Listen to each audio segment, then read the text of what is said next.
friends, and welcome to today's Kids Yoga Meets Astrology. My name is Doreen Foxwell, and I took about a 2-month break from doing videos, maybe slightly longer, because over the summer months I was inundated with my own classes, and not having staff in North Carolina makes it very challenging for me to have any time to do anything else but service our schools. So I had to put the videos aside at that time, but I'm happy to be back. It's a little less busy during the school year in the North Carolina region. We are still looking for staff and teachers, but in the meantime, yesterday and today are very, very important days in astrology and throughout the world. No matter where you live, you or someone you know have been affected by this.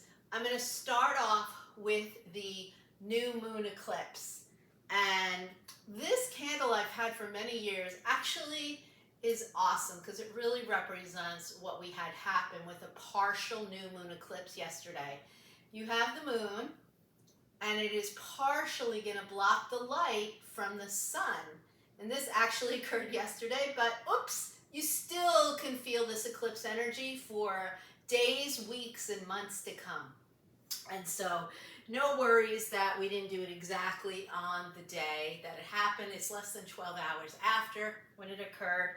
And I also love to pull a moon card from one of the Moonology decks. And today's moon card happened to be the dark side of the moon. So mysterious. And I was like, wow, that's very fitting for the dark new moon that we had yesterday, and then the eclipse that followed it. And it was not visible to any of us here in the United States. I believe Antarctica and some other faraway countries could see it. I think it was Antarctica. But regardless, you couldn't see this one happen, and this was a solar eclipse where the sun's light was blocked. But there'll be more in the future. They always happen in pairs of a solar eclipse and a lunar eclipse. And this was the very last one of the season of the year. And wow, did it pack a punch, because not only was it the partial solar eclipse and a dark new moon, they call it, I mean completely black, but it also was yesterday on September 21st. It was International Peace Day. And what a day for that to happen on, that this eclipse was going on with what's going on in the world. So hopefully all around the schools, I know how the schools operate, and they usually are doing peace lesson plans and curriculum all week, as are we. And so we'll be spreading peace throughout our students and classes from New York to North Carolina and New Jersey. But not only was it that, but it also is the fall or autumn equinox today in about 10 minutes or so.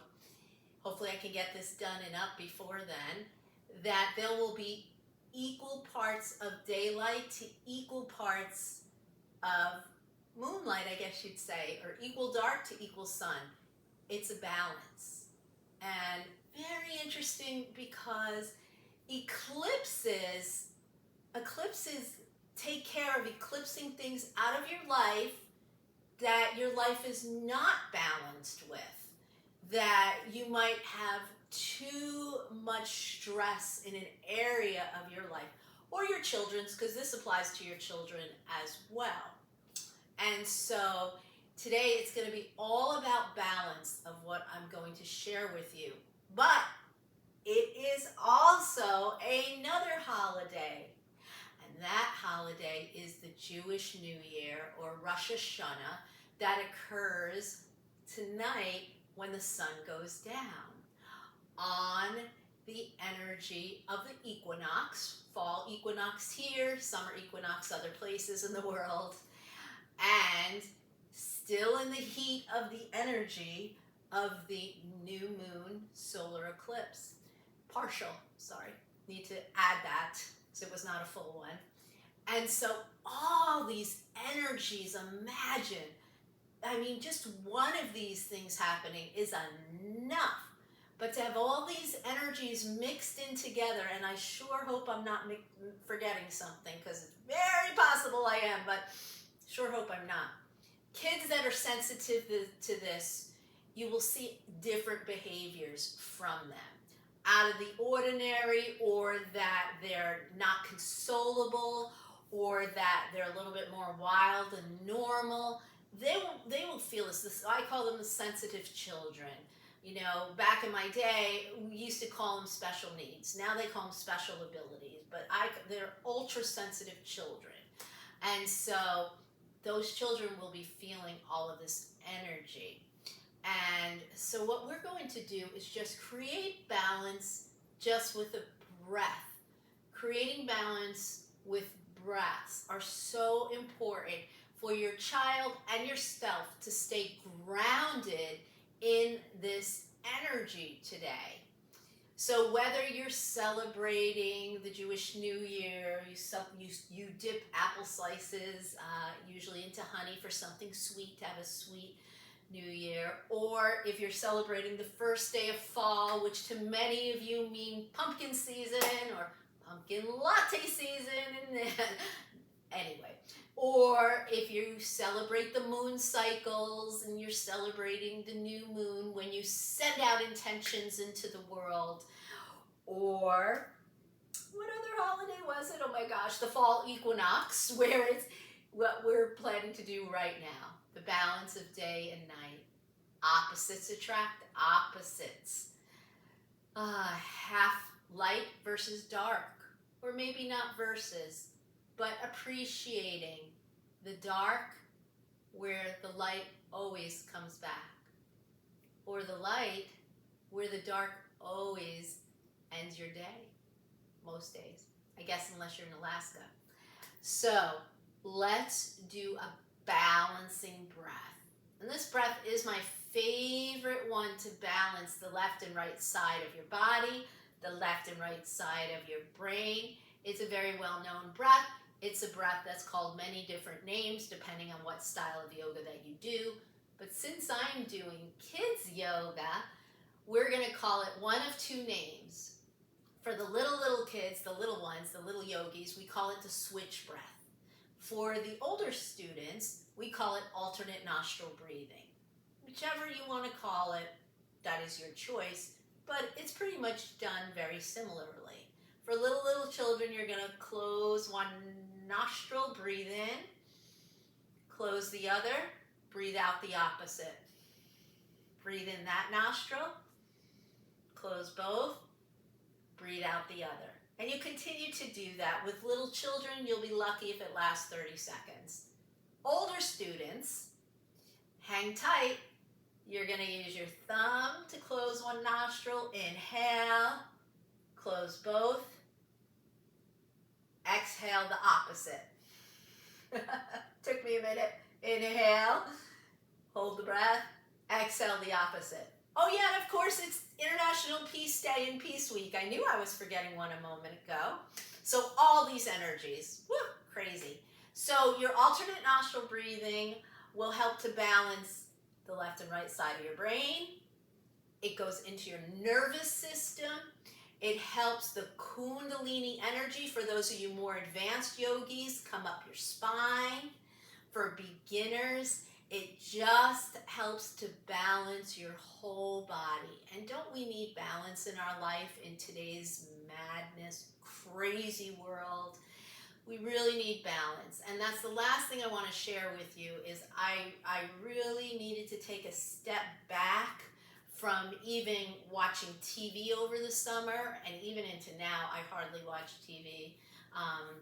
I'll watch movies and things on demand, but when it comes to news and all of that negativity, I try to keep my energy away from that, because it really affects your energy. And it's so important for someone like myself who works with all the little yogis in the world to really have positive energy when you're working with them, and positive thoughts and whatnot. And so I really had to do a cleanse over the summer of all of that. Even I just cut myself off from even going where there were a lot of people. I needed to just protect my energy. And I went inward. And this eclipse that we just are coming out of, but the energies will last, actually was about that energy. It was about going inward, looking within, also looking at what you need to release before the end of this year to go into the new year fresh. I know it sounds a few months away, but this is that final eclipse, looking at your life, looking at your children's. Are they happy with everything in their life? Is there something that needs to be readdressed and or refocused, or something that you need to leave behind for them? You know, when they first start school in September, they have lots of new friends, and all of a sudden they have a little bit less friends, or maybe they have more friends. But they usually have something like that going on, and they have new teachers and new studies and new interests and new activities.